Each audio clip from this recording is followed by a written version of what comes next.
Moi c'est Audric, je suis originaire d'Arras. J'ai fait des études de droit de l'Union européenne à l'Université de Lille.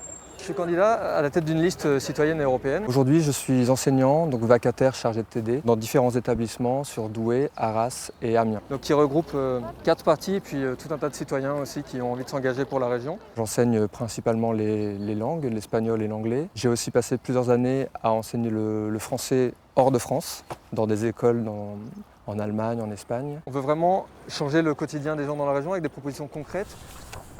Il s'était déjà lancé aux législatives puis aux européennes. Le voilà dans la course pour les régionales. Audric Alexandre, 32 ans, est un polyglotte passionné. Dans son programme, la défense de nos langues locales. Le picard, le champenois, le flamand occidental, je ferai en sorte que tous les parents qui souhaitent que leurs enfants aient une éducation dans cette langue puissent l'avoir. Et je souhaite par exemple aussi que l'affichage au sein du conseil régional, c'est symbolique. Ça ne va pas sauver les langues, mais ça peut changer les mentalités. Il faut que l'affichage au sein du conseil régional soit en français et dans nos langues locales également. Pour réunir les 180 noms requis pour une liste régionale, Audric Alexandre a fédéré 3 petits partis autour de Pace. Ce mouvement transnational veut dire la paix, en corse, en italien et en albanais. Nous sommes tous pro-européens, nous sommes tous très fiers d'être pro-européens dans cette région, au carrefour de l'Europe. Aujourd'hui, avec ses colistiers, enregistrement de vidéos pour faire campagne sur les réseaux sociaux.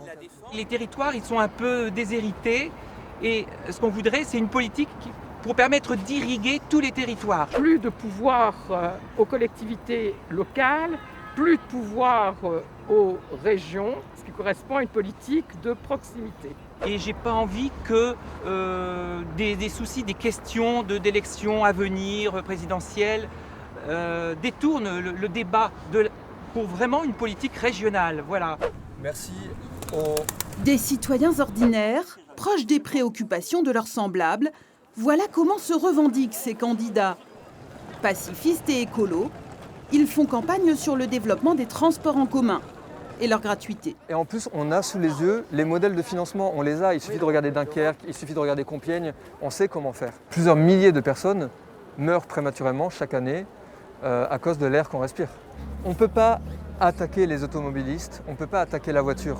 Les personnes qui utilisent la voiture aujourd'hui au quotidien, pour beaucoup d'entre eux, n'ont pas le choix parce qu'ils vont au travail très tôt le matin, avant même que les transports en commun commencent leur service.